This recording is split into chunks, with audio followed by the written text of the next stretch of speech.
Bismillahirrahmanirrahim. Al-Faslul Hadi Ashar. Al-Faslul Hadi wal Ishrun.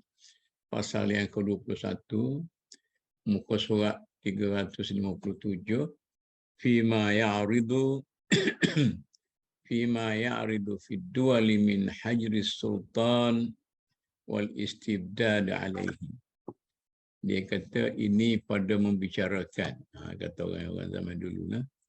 Ini pada membicarakan tentang raja itu telah dikongkong, dikuasai, dikepung dan telah dikuasai. Maknanya, ialah raja sudah diletakkan dalam genggaman orang lain. Idza istaqarra al-mulku fi nisab muayyan wa manbatin wahidin min al-qabil al-qa'imin bid-dawlah وانفردوا به ودفعوا سائر القبيل عنه وتداوله بنوهم واحدا بعد واحد بحسب الترشيح فربما حدث التغلب على المنصب من وزرائهم وحاشيتهم.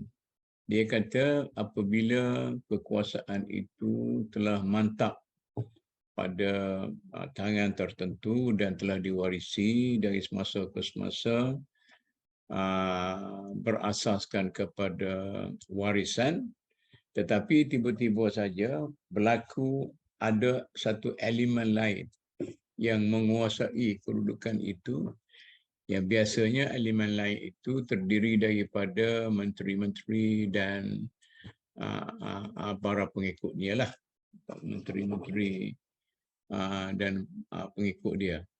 Wasababuhu fil akthari wilayatu sabiyyin saghir aw mud'ifin min ahli al-manbati yatarashshahu lil wilayati bi ahdi abihi aw bi tarshihi zawihi wa khawlihi wa yu'nasu minhu al-'ajzu 'anil qiyam bil mulki fayaqumu bihi kafiluhu min wazara'i abihi wa hashiyatihi wa mawalihi أو قبيله ويوري بحفظ أمره عليه حتى يؤنس منه الاستعداد ويجعل ذلك ذريعة للملك. Dia kata apabila orang yang daripada luar lingkungan diraja itu telah menguasai kerajaan itu, maka sebabnya mengapa jadi begitu, dia kata sebab utamanya mungkin raja baru yang dilantik itu masih kanak-kanak yang kecil ataupun ahli keluarga diraja yang lemah untuk mengganti ayahnya ataupun mengganti ataupun dengan cadangan-cadangan daripada keluarga dan sebagainya. Ini ahli ada majlis majlis peraja dan sebagainya. Jadi dia kata orang macam ni, raja macam ni, dia kata merupakan raja-raja yang tidak mampu untuk melaksanakan tugasnya, maka yang akan melaksanakan tugas raja itu ialah dia punya pengawal, pendidik, itulah orang panggil pengasuh dia, min wuzara'i abihi wa hashiyatihi wa mawalihi, iaitu yang terdiri pada menteri-menteri zaman pok dia atau keluarga dia dan sebagainya. Wa yuwarri bihifzi amrihi alaihi hatta yu'nasa minhu istibdad. Maka raja itu macam dikesampingkan, dan mereka inilah yang memerintah sehingga mereka menjadi seorang kuku besi dan sebagainya. Wa yaj'alu dzalika zari'atan lil mulki ويحجب الصبي عن الناس ويعوده اللذات التي يدعو إليها طرف أحواله ويسيمه في مرائها متى أمكنه. Dan dia kata bila dah jadi lagu tu, maknanya puak ni yang berkuasa, dan apabila ada alasan-alasan yang tertentu tadi, dia kata dia mesti melindungi raja ni, maka dia pun meletakkan raja tempat yang tidak mempunyai banyak hubungan dengan orang ramai, dan disogok dengan benda-benda kelazatan, kemewahan dan sebagainya, sehingga orang-orang yang memerintah itu dapat melaksanakan pemerintahan dengan baik. Wa yansa wa yunsihi nazar fil umuri sultaniyah hatta yastabiddu alaihi, sehingga raja ni jadi sampai lupa masalah pemerintahan itu. Tak apalah, suruh ke menteri-menteri dia duduk seronok-seronok semua sekali itu. Kalau kita tengok di Turki ni pun macam-macam lah, di istana di Topkapi tu. Wa huwa bima awwadahu ya'taqidu anna hizz sultan minal mulki innama huwa julusus sarir wa i'ta'is sabaqati wa khitabut tahwili wal qu'ud ma'an nisa' khalfal hijabi wa anna al-halla wal rabta wal amra wal nahy wa mubasharata ahwalil mulukiyah wa tafaqqudiha minan nazari fil jaishi wal mali was sururi innama huwa lil wazir. Dia kata raja yang tak mampu ini, dia ingat ke sampai dia rasakan tugas raja itu ialah seremonial. Dia buat benda-benda yang seremoni saja, naik atas takhta dan macam-macamnya, duduk dengan bergaul dengan perempuan gitulah. Jadi dia meninggalkan soal-soal pemerintahan itu kepada menteri-menteri tadilah. Wa yusallimu lahu fi dhalika an tastahkima lahu sibghatur ri'asa wal istibdad wa yatahawwalu al-mulk ilayhi wa yu'athiru bihi ashiratahu wa abna'ahu min ba'dihi kama waqa'a li Bani Buwaih wa Turki wa Kafur al-Akhidi wa ghairihim bil Masyriqi walil Mansur ibni Amir bil Andalus.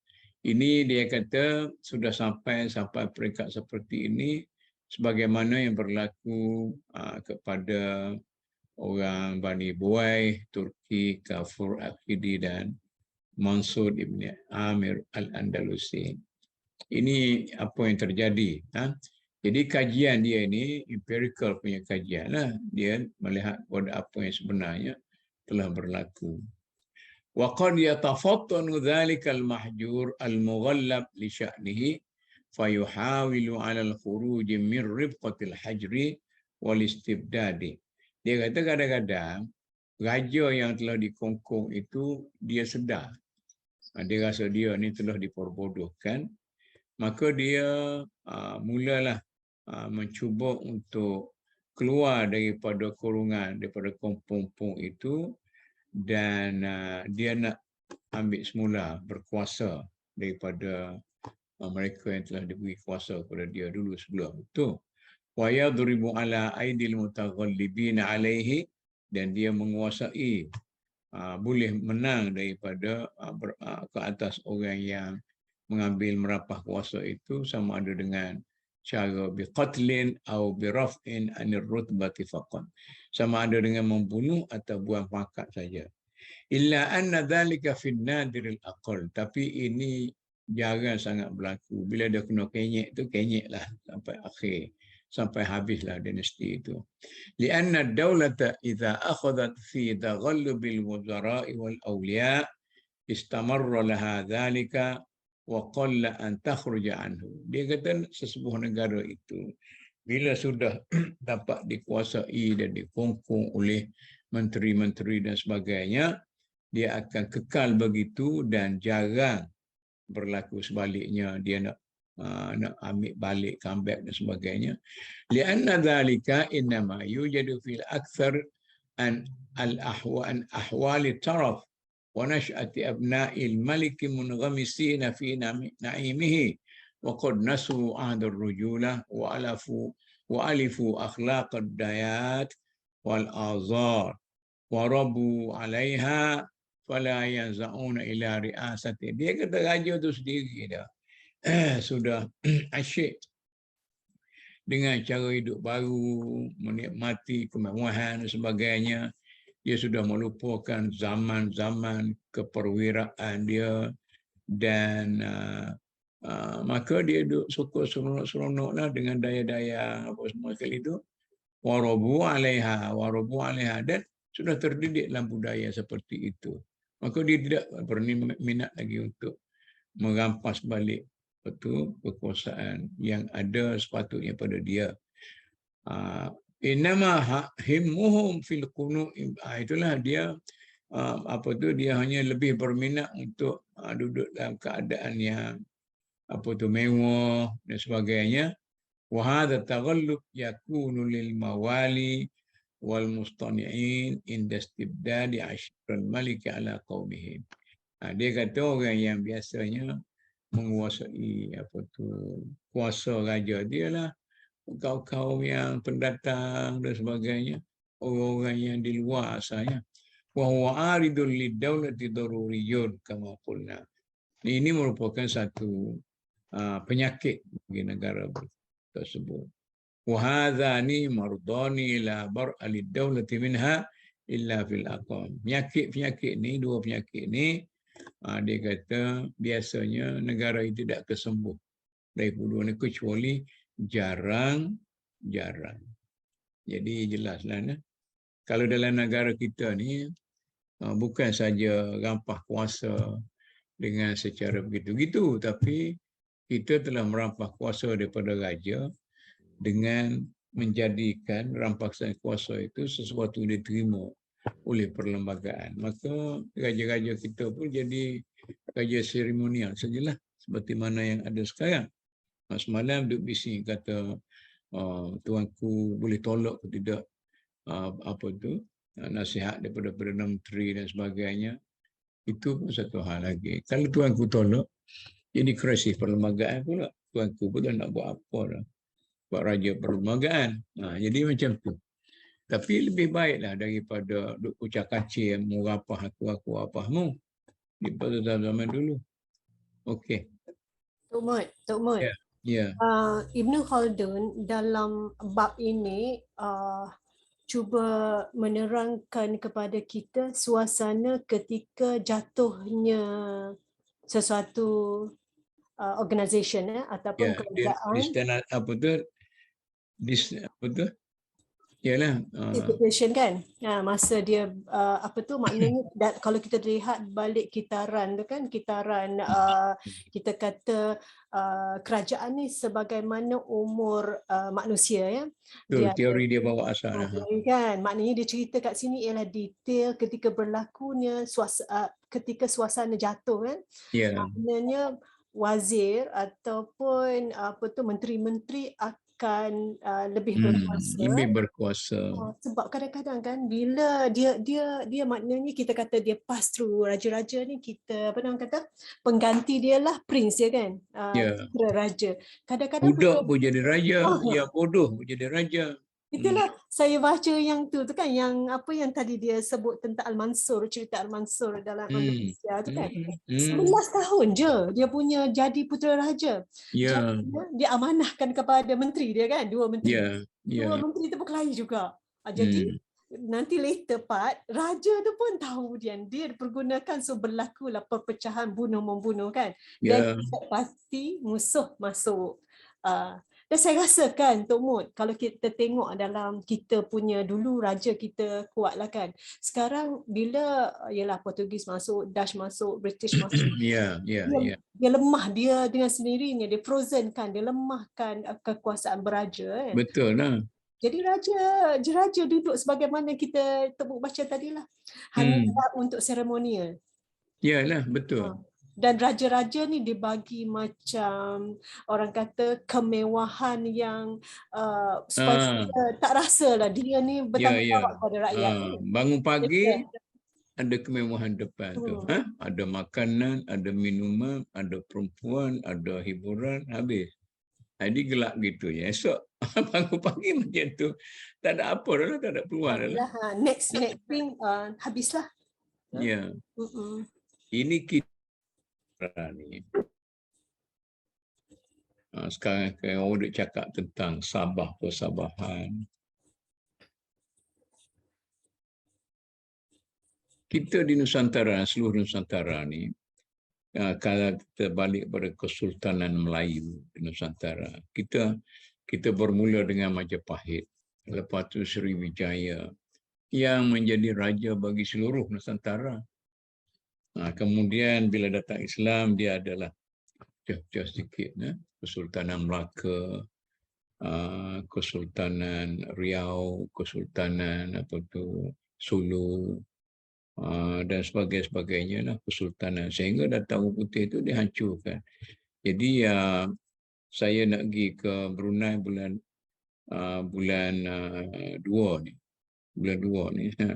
pergi ke Indonesia bulan belum COVID sikit tu, kita cerita dah tentang semangat Nusantara yang baru tu. Jadi kalau nak pergi Brunei, nak coket-coket sikit mana-mana. Jadi yang terakhir sekali yang besar ialah Kesultanan Brunei. Nah, tapi oleh kerana kelahi dalaman tu tipu Orang Putih. Itulah dalam realiti kita. Tok Mut, Ya. Sultan Sulu tu kan, Sulu tu dia macam Brunei bawah Sulu kan, Sulu bawah Brunei, saya dah lupa. Sulu bawah Brunei.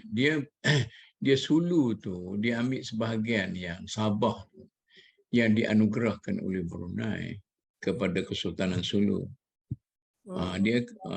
Dia Sultanan Sulu ni mula apa tu ada Filipina apa kan? Tapi itu satu kesultanan yang mantap pada waktu itu. Tapi saya kalau baca cerita Kesultanan Brunei tu, mana kita rasa jadi macam nak kata bodoh tu tidaklah, tapi benda ni telah ditipu sajalah oleh Orang Putih dan sebagainya. Itulah. Yalah. Jadi kita harap penipuan-penipuan itu ada batasnya lah dalam masyarakat kita. Okey. Ini satu lagi yang sedap ni. Fi annal mutaghallibina 'ala sultan la yusharikunahu fil laqabil khas bil malik. Dia kata orang yang berkuasa atas sultan-sultan ini biasanya dia tidak ambil gelaran itu. Dia tidak lantik dia sebagai raja. Dia hanya berselindung di sebalik raja itu. Jadi dalam masyarakat kita pun banyak berlaku macam ni. Ada di Kelantan tu panggil tengku apa tu? Tengku Cina. Cina tu dia orang Kelantan dia sebagai tengku. Main-main tak tahu. وذلك أن الملك والسلطان حصل لأوليه منذ أول الدولة بعصبية قومه وعصبية التي استتبعتهم حتى استحكمت له ولقومه صبغة الملك والغلب وهي لم تزل باقية وبها إن حفظ رسم الدولة وبقاؤها. Itu biasanya, ini sebagai satu mukaddimah dia. Dia kata kekuasaan dan kedudukan sebagai raja itu, dia kata diperolehi pada peringkat awalnya berasaskan kepada asabiyah.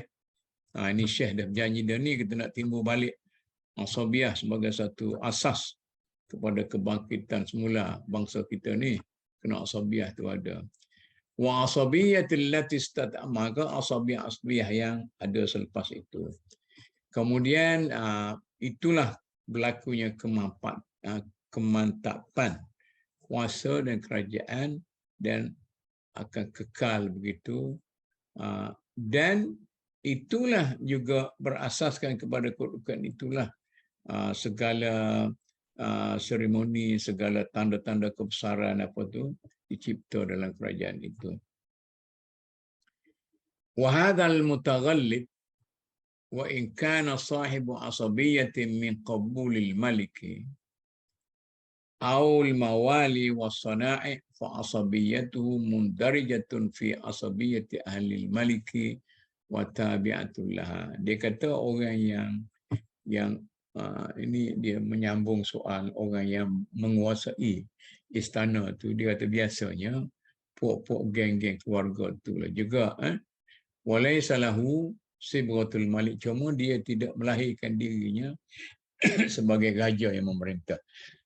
Tapi dia melahirkan dirinya sebagai para pemerintah yang menjunjung titah duli-duli yang maha mulia raja-raja. Wa huwa la yuhawilu fi istibdadihi intiza'ul malik zahiran. Intiza'ul mulki zahiran. Biasanya dia kata dia tidak akan cuba mengambil segala bentuk-bentuk lahir raja itu dikekalkan dengan raja. Yang pentingnya wa innama yuhawilu intiza' thamaratihi minal amri wan nahyi wal halli wal aqdi wal ibrami wan naqdi yuhimu fiha ahlud daulah annahu mutasarrifun an sultanihi munaffidhun fi dhalika min wara'il hijabi li ahkamihi. Dia tak ambil segala nama, segala apa-apa kedudukan sebagainya. Dia hanya melahirkan diri dia sebagai orang yang melaksanakan tugas. Dia nak kulit, dia nak isinya. Apa penting bagi dia? Dia boleh melakukan apa arahan dan larangan sebagainya. Semua duduk dalam tangan dia. Nak buat perjanjian ke, nak hancurkan mana-mana agreement ataupun apa macam-macamnya, MOU, MOA-nya. Okey. Maknanya dia hanya pelaksana sahaja. Itu cerdik dia. Fahuwa yatajafa an simatil maliki wa syaratihi wa alqabihi juhduhu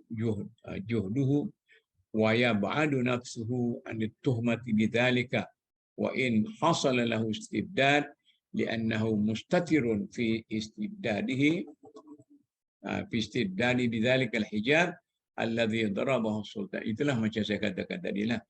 Dia tidak akan melahirkan diri dia sebagai orang yang ada kuasa secara rasminya, tetapi dia hanya akan melaksanakan kuasa-kuasa itu atas nama raja.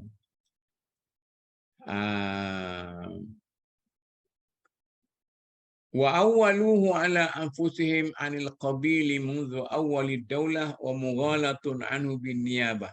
Itulah dia hanya melaksanakan walau ta'arrad li syai'in min dhalika li nafsihi alaihi al-asabiyah wa qabil al-malik hawal istitar al-istithar bidun abihi dunahu li'annahu lam tastahkim lahu fi dhalika sibghatun tahmiluhum ala taslimi lahu wal inqiyad fayahliku li awwali wahlad.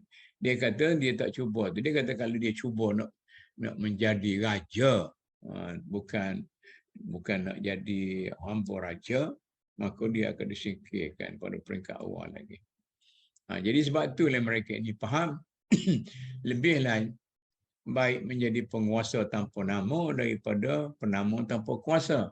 Inilah cerita orang politik lah ni. Cerita orang politik. Biarlah raja tu nak jadi berapa-berapa pun, duduklah tuan aku ambil lah apa-apa tuan aku nak. Tapi patutnya nak menjadi orang yang berkuasa, boleh menyuruh dan boleh melarang. Jadi sukalah raja-raja pada waktunya, saya boleh relax-relaxnya. Kata lah negeri ini penting apa saya. Lepas ni anak saya pula jadi raja. Wa qad waqa'a mithlu hadha li Abdul Rahman ibn Nasir ibn Mansur ibn Abi Abdul Amir hina sama ila musyarakati Hisham wa ahli baitihi fi laqabil khilafah. Jadi percubaan untuk menggelarkan diri sendiri kepada raja sebagai khalifah itu telah berlaku pada Abdul Rahman ibn Nasir bin Mansur. Ini orang yang tinggi juga ni, yang berkuasa. Walam yaqna, jadi dia tidak cukup macam mana yang Pok dia buat, hanya berlindung di sebalik raja. Fatalaba min Hisham khalifatahu an ya'hada lahu bil khilafah. Dia minta Hisham suruh bagi ke dia pangkat khalifah itu sendiri. Fanafisa zalika alaihi Banu Marwan. Bila tengok apa tu Abdul Rahman ibn Nasir buat macam tu, Banu Marwan, iaitu satu kelompok di bawah apa tu pemerintahan Hisham tu, bangun memberontak. Orang-orang Quraisy pun bangun memberontak. Maka mereka itu telah memberi mubayaah kepercayaan kepada pak saudara Khalifah Hisham. Jadi Hisham pun saja, apa tu Abdul Rahman bin Nasir pun saja. Wa kharaju alaihim, dan dimerotok betul-betul. Wa kana fi dhalika kharabu daulatil Amiriyin. Itulah titik-titik yang menghancurkan negara Amiriyin, wa halakul Muayyid khalifatuhum, dan runtuhnya apa tu khilafah Muayyid. Wastabdala minhu siwahu min a'yasid daulah, maka ia telah digantikan oleh dinasti yang lain. Wallahu khairul warithin. Itu dia punya komennya. Ini semuanya kehendak Allah yang menentukan bahawa pewarisan itu berlaku kepada siapa. Okey, ni dah. Ini dia macam dah selesai sikit tadi. Yang masalah fenomena, kita ulas sikit fenomena di mana raja telah dikuasai oleh menteri-menteri, dan bagaimana menteri itu berkuasa kena kelemahan raja sendiri, tetapi biasanya menteri itu biasanya menjauhkan diri daripada menggelarkan dirinya sebagai pemerintah atau khalifah atau raja dan sebagainya. Itu kecerdikannya lah. Kalau silap langkah, puak-puak asabiah asal ni akan memberontak. Itu sajalah. Sebab tu dalam negara kita ni, kalau Cina-Cina yang kaya-kaya tu pun, dia keselindur balik orang besar, balik orang mani, orang ni, tu lah. Dia tidaklah nak jadi orang-orang yang ternama begitu, tak. Dia jadi orang yang bekerja di belakang. Lebih baik saya berkuasa daripada saya mempunyai nama yang hebat-hebat. Kemudian al-faslu tsalits wal 20 fi haqiqatil mulki wa asnafihi. Ini fasal ni dia akan membicarakan tentang hakikat dan jenis-jenis kekuasaan itu. Ini mungkin ada apalah falsafah dari segi politik sikit. Dia kata al-mulku mansabun tabi'iyyun lil insan. Kekuasaan itu suatu pangkat yang tabi'i, yang natural bagi manusia. Kerana li'annana qad bayyana, kerana sebelum ini kita telah jelaskan, annal bashar la yumkinu hayatuhum wa wujuduhum illa bil ijtima'i wa ta'awunuhum ala tahsili qutihim wa daruriyatihim. Dia kata kerana manusia itu, dia kata macam tempat lain pun, Ibn Khaldun kata, dia kata al-insan hayawanun ijtima'i. Manusia itu ialah binatang yang bersosial. Manusia itu binatang yang ada fikiran. Jadi begitulah manusia ni. Dia tidak boleh hidup seorang illa bil ijtima', kecuali ada kelompok sosial dia, dan bekerja sama antara satu sama lain ala tahsili qutihim wa dururiyatihim.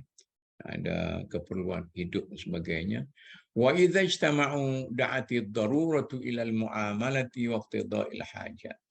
Bila sudah ada masyarakat, maka keperluan itu ada keperluan untuk mencari kepentingan-kepentingan daripada kumpulan atau masyarakat itu. Wa maddi kullu wahidin minhum yadahu ila hajatihi ya'khudhuha min sahibihi. Maka setiap orang itu ada kepentingan, keperluan dia sendiri. Jadi masing-masing, ini kita fahamlah. Dalam masyarakat kita, orang ada ubi, pergi jual, beli jagung, bawa balik. Orang ada ikan, jual, beli ubi. Lima fi tabi'atil hayawaniyah min az-zulmi wal 'udwan ba'dhum 'ala ba'd wa yumani'uhu al-akhar 'anha bimuqtadal ghadabi wal unfati wa muqtadal quwwatil bashariyah. Dalika, dia kata ini akhir sekali dia balik ke perangai-perangai buas seperti binatang dan sebagainya, berebut. Semua orang nak apa tu, seorang, saya tanya seorang kawan saya masa di sekolah, Mu Kasim, apa yang kamu cita-citakan? Ini kita berseluruh sikit. Puan jangan marah ni kan. Seluruh sikit. Kamu rasa apa kamu cita-citakan dalam hidup kamu? Dia kata aku, cita-cita aku nak suruh semua orang lelaki tu mati berlaku. Tinggal perempuan saja di dunia ni. Allah beratnya. Cita-cita dia besar sangat. Jadi inilah rakusnya manusia ini. Kerana dalam diri manusia itu masih ada tabiat kehayawanan. Baik itu Ibn Khaldun menggelarkan manusia itu haiwan. Al-insan haiwan. Manusia itu ialah ini dalam logik, ilmu logik apa tu Greek dan Yunan sebagainya. Semuanya manusia itu haiwan natik. Manusia itu adalah haiwan yang berfikir. Itu bezanya saja. Dari segi Tok Mun. Ya. Ibn Khaldun memang dalam yang Arabik punya version dia cakap manusia bersifat kehaiwanan ke ataupun dia kata manusia tu memang social animal. Dia kata dua-dua. Bahasa Arab Social animal pun ada. Cakap. Dia ada. Betul. Itu prinsip asalnya. Maknanya binatang yang bersosial, maknanya binatang yang berfikirlah. Kalau kita terjemahkan berasas kepada Greek punya Greek punya falsafah. Tetapi dia kata ini lima fit tabiatil hayawani yang minaz-zulmi. Dia kata ada sifat kebinatangan dalam diri manusia itu. Dan sifat binatang itu ada kezaliman, perseteruan, mana itu nature kepada manusia itu lah.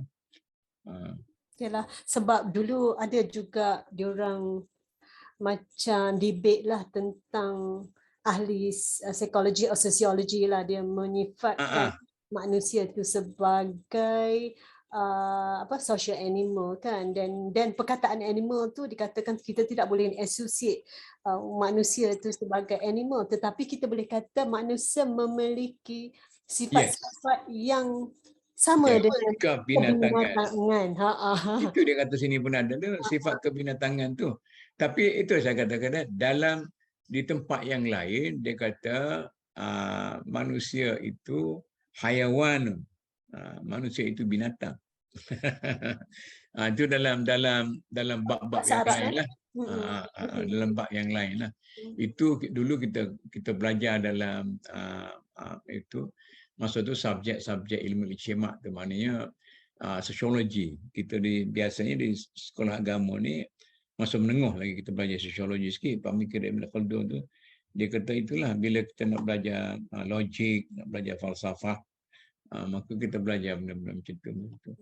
Jadi mungkin kalau orang agamawan pantang cakap manusia ni disamakan dengan haiwan sebab haiwan dia tidak ada rohnya dan tidak ada akalnya kan.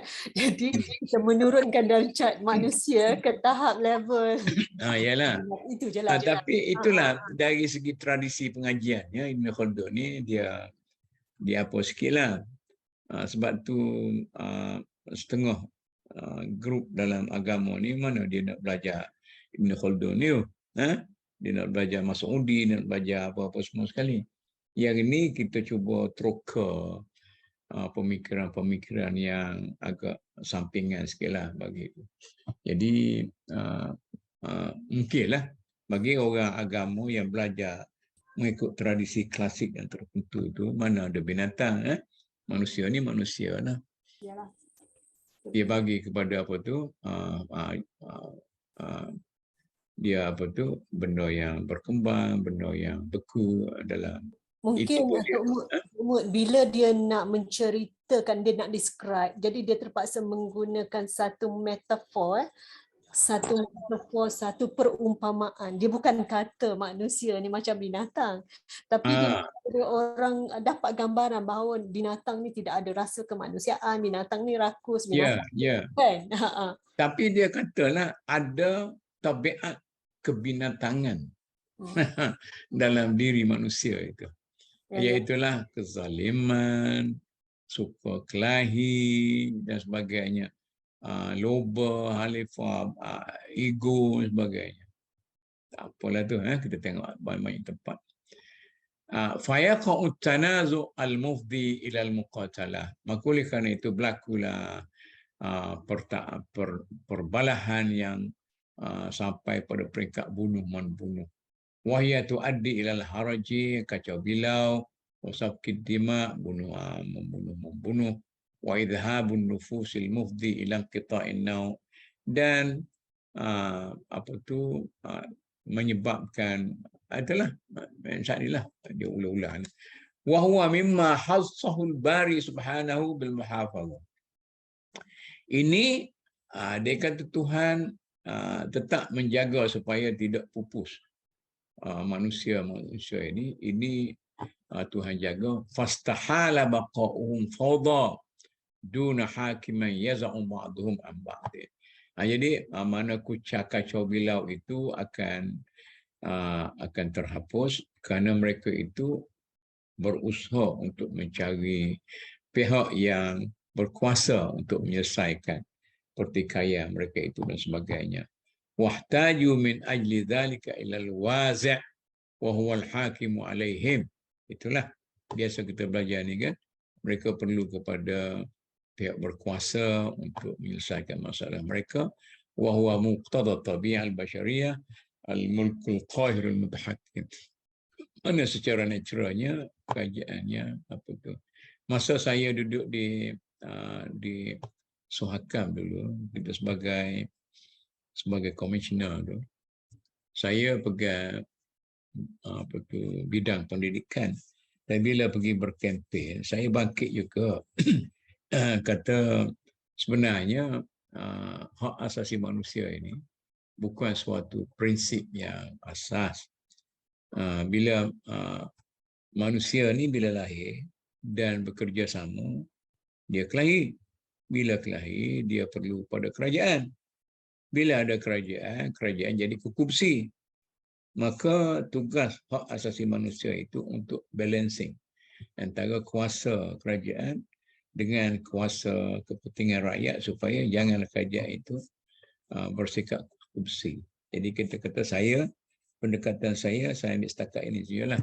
Tidak lebih daripada itu. Wala budda min dhalika min al-asabiyyati lima qaddamnahu min anna al-mutalabat kulluha wal mudafa'at kulluha la tatimmu illa bil asabiyyah. Untuk mendirikan kerajaan itu, Ibn Khaldun ini suka sangat kepada asabiyyah. Untuk mendirikan kerajaan itu, kita perlu kepada asabiyyah. Tanpa asabiyyah yang boleh mempertahankan perjuangan kita tidak boleh menegakkan suatu kerajaan dan sebagainya. Wa hadzal mulk kama tarahu mansabun syarifun tatawajjahu nahwahu al-mutalabat wa yahtaju ila al-mudafa'at wa la yatimmu syai'un min dhalika illa bil asabiyyat kama marra. Macam kita kata, macam diulang balik. Dia kata macam kita kata dah belum ni, semuanya ini tidak boleh dilakukan untuk mempertahankan, untuk menjunjung perjuangan, untuk membantu pergerakan kita, kecuali kita ada asabiyyah. Cuma dia kata wal asabiyyatu mutafawitatun. Dan asabiyyah itu banyak kelasnya, berbeza-beza. Wa kullu asabiyyatin falaha tahakkumun wa taghallubun wa kullu asabiyyatin falaha tahakkumun wa taghallubun ala man yaliha min qaumiha wa ashiratiha. Setiap asabiyah itu sama ada perut ke, sama ada apa-apanya, dia berkuasa atas yang lebih bawah. Yang tu berkuasa, itu dia ada tingkat-tingkat yang tertentu lah. Ini tengku, ini raja, ini Wan. Puan Nazli, saya ni Wan dulu ni. Saya pun Wan, kita sedara pun. Dengarlah Syekh. Semua pakat mengaku Wan semua sekali. Dah lah apa tu, ustaz kita dia Terengganu tu bila Terengganu kalau ke Johor dia kata saya ni orang Batu Pahat. Lepas tu saya kata, mak saya kata pasal apa Mek kita tak pakai Wan? Dia kata ambil lah mu nak pakai Wan, aku tak say. Dia pun suka dia cerita lah. Macam-macam dia cerita. melondehkan uang-uang tu. Tapi masalahnya Tok Mut, Hmm. kita punya group feeling ni tidak bawa kepada kekuatan. Yalah. Bila kita jumpa, kita just kan saya pun ada family reunion apa-apa kan. Ya. Tetapi kita nak bantu yang dai pun tak jadi. Ya, kita ni hai-hai je. Hai-hai. Hai sudahlah balik tu. Kan? Macam family-family kita yang perlu pertolongan itu pun kita tak buat. Benda kecil pun kita tak buat. Betul lah. Kita ni tidak dilatih untuk tu. Mungkin kerana kita ni mungkin hidup kita tidak sesukar orang di padang pasir. Jadi kerjasama sikit-sikit pun dah boleh survive, tak ada masalah. Tapi kalau tengok orang di padang pasir ni, dia perlu kepada kemantapan kaum, keluarga dan sebagainya, barulah dia boleh survive. Tapi Tok Mut, ya. bangsa Cina kan, mungkin dia orang bangsa yang kena survive. Di mana saja dia pergi, dia kena survive kan. Di mana saja dia sampai, pandai pula dia bangunkan asabiah dia. Ya, betul. Kan, something that kita boleh boleh study dan boleh apply lah, saya rasa. Betul. Sebab dia pendatang, dia nak protect dia punya kepentingan. Minggu lepas saya ada perjumpaan di Bangi Malang. Hujan pula tu. Saya punya pemandu balik ke Perak. Jadi saya pilih untuk naik Grab. Isteri saya pun tak bagi saya bawa kereta. Dia kata saya ni dah tua, takut tepuh-tepuh benda lain. Naik Grab lah. Grab tu Cina. Berbual lah. Kemudian saya booking lagi dia. Lah balik ni aku nak panggil mu lagi. Jadi kami ada 2 jam berbual. Dia cerita tentang bagaimana Cina pun dia ada grup ni juga. Tan lah, hang lah, macam-macam. Dia ceritalah grup ni lebih kedekut, grup ni lebih pandai menega, grup ni lebih apa-apa semua sekali. Tetapi secara keseluruhannya, dia adalah bersatu padu. Mungkin ada pada pandangan saya lah. Mungkin yang grup-grup tadi itu ialah dia punya nature. Dan dia boleh hidup dengan, kita katakan apa, dengan, kita panggil nature lah. Saya tak istilah apa tu. Jadi, tetapi dari segi nilai sosial bersama tu, dia ada secara lebih besar. Tapi dari segi keturunan dia tu, dia masih lagi menjaga. Tapi sekarang ni dia kata untuk jaga sangatlah yang keturunan dia tu. Tetapi tak tahulah, itu pandangan dia. Wala yang betul. Wa kullu asabiyatin falaha tahakkumun wa taghullubun ala man yaliha. Wa laysal mulku likulli asabiyatin. Dia kata walaupun asabiyah tu besar. Asabiyah tu dia ada grup tu, ada keluarga ni, ada apa semua sekali dan sebagainya. Dia kata walaupun asabiyah semua tu berkumpul untuk membangunkan kerajaan, tapi yang akan mendapat kuasa itu sendiri, tidak semua asabiyah juga dapat kepada satu grup yang tertentu saja. Wa innamal mulku 'alal haqiqati liman yasta'bidur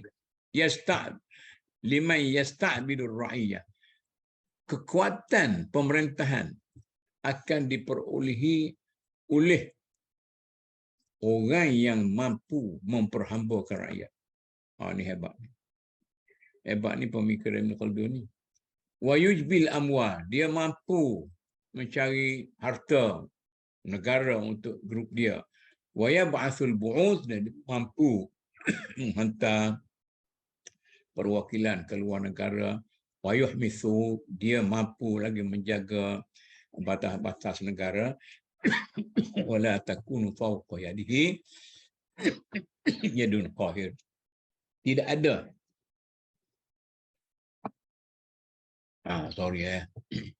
Tua-tua ni.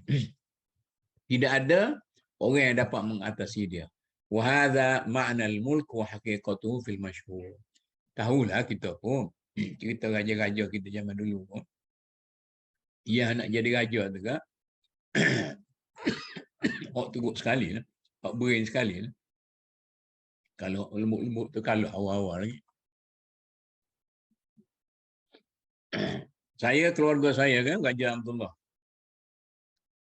Kena bunuh di Bini dengan pacak sanggul. Sekarang ni kubur Raja Abdullah tu ada di kampung lagi lah. Faman qassarat bihi asabiyatuhu an ba'daha مثل حماية الثغور أو جباية الأموال أو بعث البعوث فهو ملك الناس.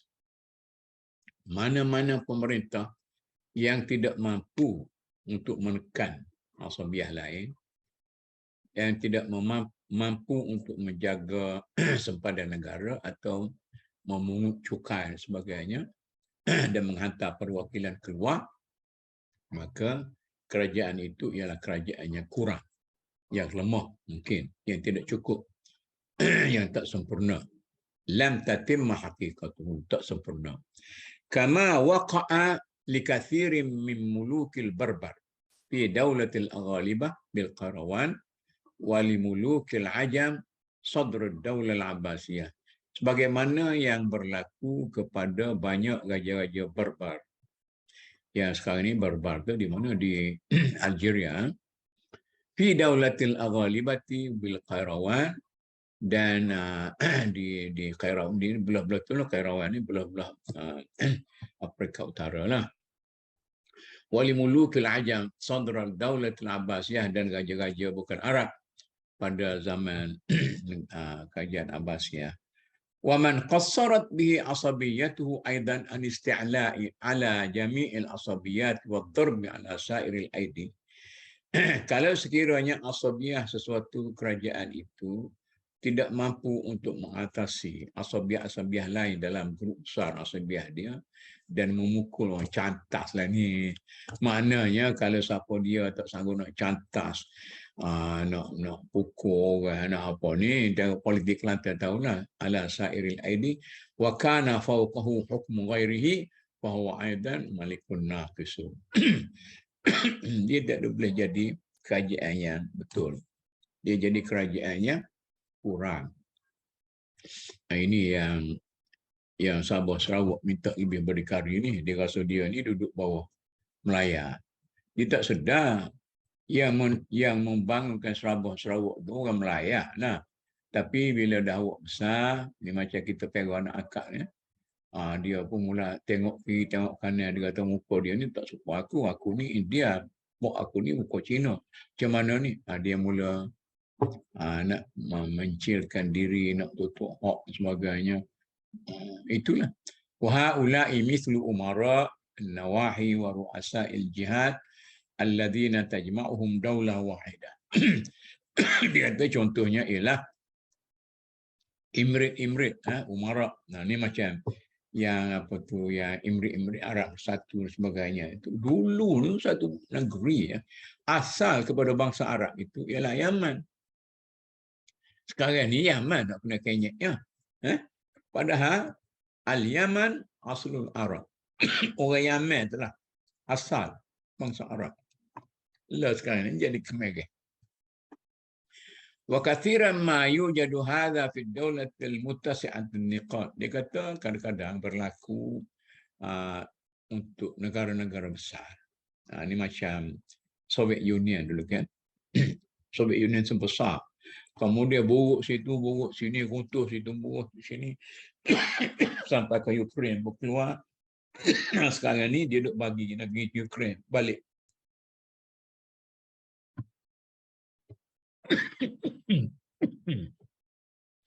Ni tu jadi mulukun ala qaumihim bin nawahil khasiyah. Maknanya terdapat raja-raja yang atasi kerajaan dia di bahagian-bahagian itu. Dulu itulah sebab tu runtuhnya zaman apa tu Soviet Union. Masa siapa tu kan, kepala dia tak berapa ada color tu. Misal Sanhajah minal Abidiyin, ini contohnya apa tu orang Sanhajah. Wazanana ma'al Umayyin, zaman Umayyah pun ada orang Zananah yang menguasai ujung-ujung negara Umayyah itu. Wa mithlu mulukul ajam fi daulat Bani al-Abbas. Dalam negara Bani Abbas itu pun ada raja-raja bukan Arab sebenarnya yang berkuasa di hujung-hujung negara itu. Umara barbar, jadi orang barbar dan orang Eropah, Al-Franjah orang Eropah, qabla Islam. Sebelum Islam tu berlaku benda-benda macam tu. Sebab tu bila Islam bangkit, senang saja bagi Islam nak menakluki negara Parsi, Rom sebagainya. Kerana jajahan takluk yang luas itu, loyalty dia kepada kerajaan pusat tidak begitu kuat. Wa mithlu muluki tawaif min al-Fursi mal Iskandar, itu zaman-zaman Yunani lah. Wa kathirun minha fa'tabirhu tajiduhu. Dia kata kamu kena fikirlah, wallahu al-qahiru fawqa ibadi. Dan Tuhan itu paling berkuasa lah. Mungkin kita berhenti setakat ini, dan kalau ada apa-apa cerita kita dengar lah. Kita berhenti setakat. Muka surat 362. Sorry lah,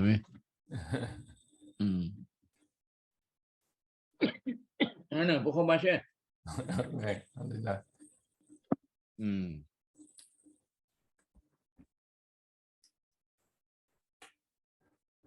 Nota anda macam.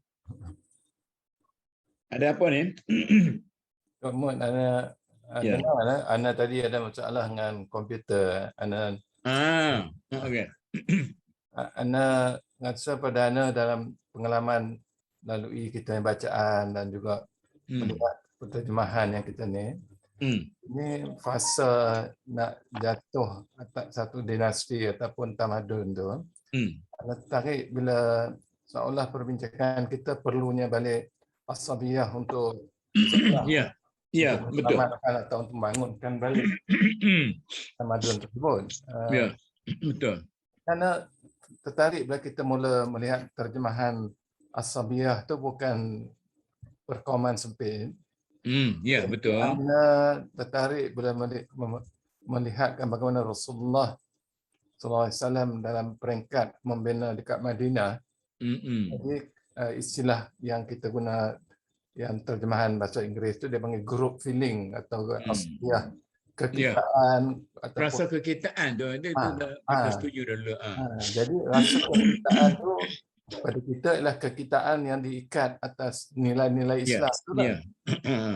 Yang merentasi kaum daripada Ansar, Muhajirin, sama ada orang Islam, bukan Islam, Yahudi, Nasara di Madinah tu. Jadi kekitaan tu menyebabkan boleh terbentuknya satu hadari. Ya, betul. Jadi dalam kata anda teringat bila kalau kita andaikan tu dan kita kaitkan dengan kita di sebelah Nusantara atau Malaysia secara khususnya. Apabila semangat kekitaan seolah bila ke arah kemerdekaan di mana pelbagai kaum itu dapat melihat sebagai satu kita sebagai satu tu. Sebab tu seperingkat awal tu mungkin telah wujud salah satu proses membina kekayaan tamadun lah. Ya, betul. Lama-lama terakhir kita pergi pada perkauman sempit. Jadi itu yang kita musuhi ialah perkauman sempit, bukan perkauman yang berarti kekitaan sama sendiri itu kan. Jadi bangsa yang mana kita dapat gabungkan kepelbagaian itu. Yang mana kita bincang maksud perbezaan kepelbagaian dalam rongkai di mana dalam ikatan di mana contohnya nilai-nilai Islam dan nilai sejagat itu mengikat kita. Dan ada kepimpinan yang boleh bawa rasa kekitaan itu dan bukan kaum kita ni kaum itu membala, maka rasa mengangkat atas daripada itu dia tidak panggil asabiyah, dia panggil qabilah. Berpuak-puak tu. Jadi konsep yang anda rasa teringat ini yang anda rasa menyebabkan agak lebih jelas dalam huraian Ibn Khaldun ni bahawa asabiyah dalam bentuk yang begitulah yang boleh mengangkat jadi satu tamadun. Tapi itu proses daripada yang mulanya ialah semangat kekitaan itu. Kekitaan itulah yang boleh pertahankan. Kalau lucut atau lemahnya kekitaan itu, tak kisah siapa sultan ke, tak kisah siapa yang berkuasa pun, dia akan lama kelamaan kerana tidak ada ikatan nilai yang universal itulah. Wallahu Dia a'lam. akan runtuh lah. Betul, dia Ah. akan runtuh lah.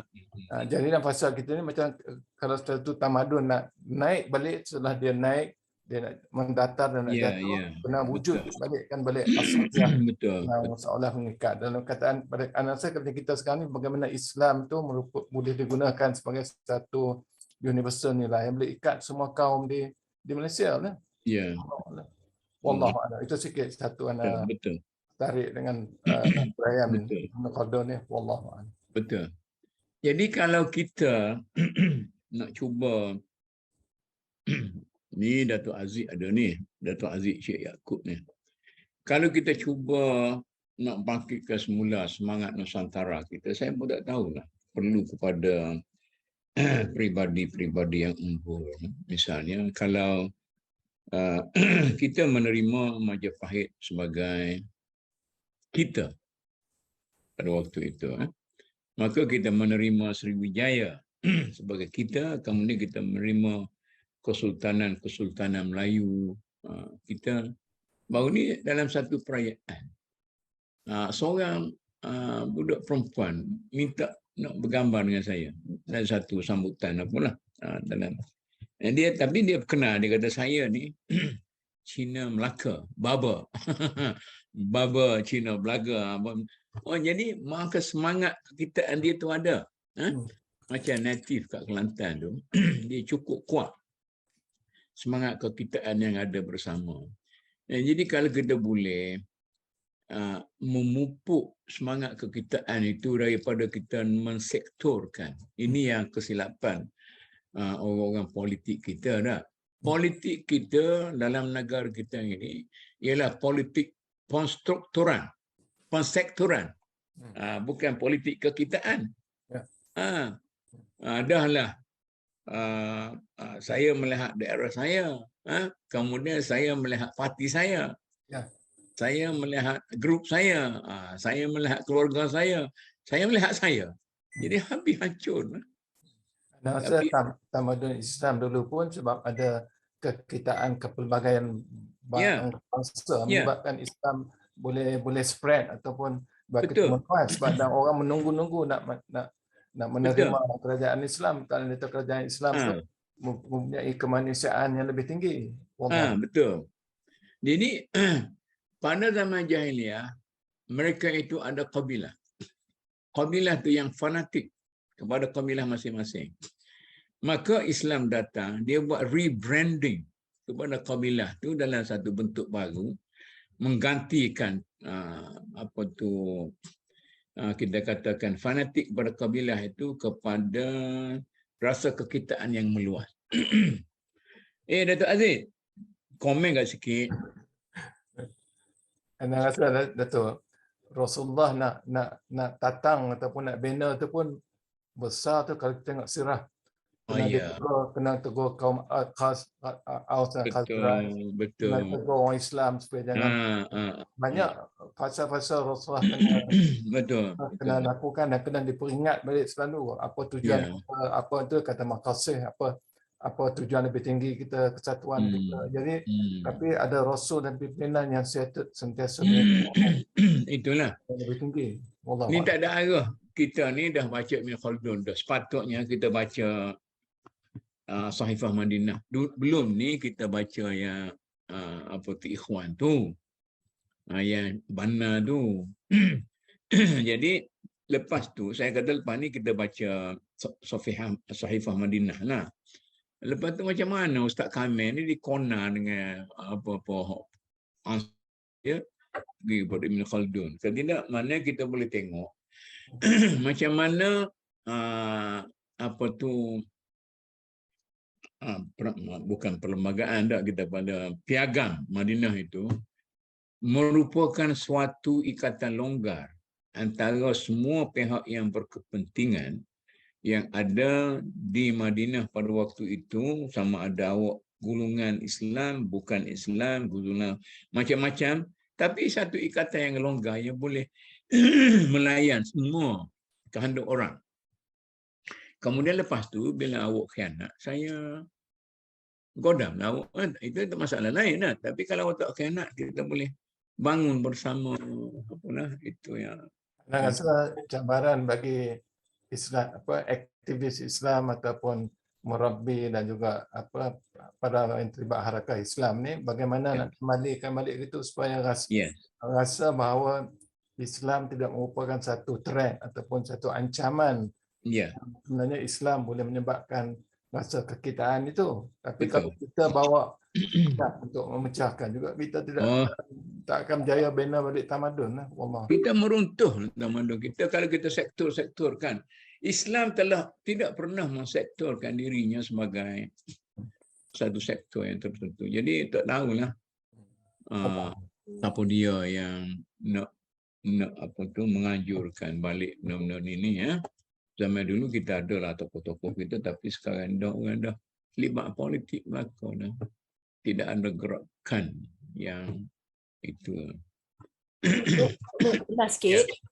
Sebelum Piagam Madinah tu kan, saya ada terdengar jugalah dalam YouTube yang Kadir Yasir kan, yang US punya Yasir kan, Kadir kan, dia cerita tentang kenapa Allah memilih Madinah.